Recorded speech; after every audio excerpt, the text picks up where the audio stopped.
muỗi á. Đây luôn này. Ừ. Ta ná muỗi mai nhóm nó bên muỗi còn ta nó ấu muỗi. Phải chúng ta nên cắt cái tẻ Đó lẩu miến nó tinh kia mấy. Chắc ăn nó chắc lỏ sang anh quên. Cắn cái tẻ tóc hết đó.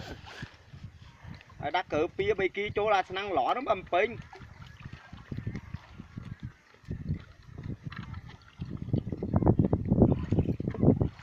có hiểu chắc là tại một hai mà cọ nhưng bóng ngoài chuyện lách nó tỉa vô nhức đi sâu men tỉa đấy. cái đá à cho lùi chi thế này đấy cái đá bể nó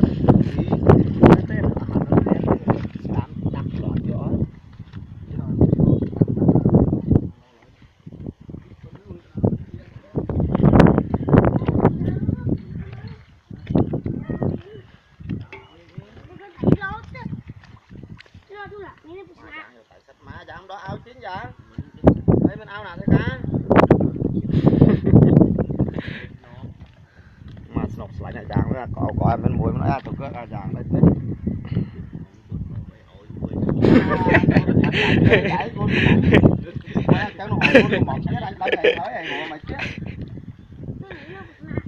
cái thư về nó sọc đai á.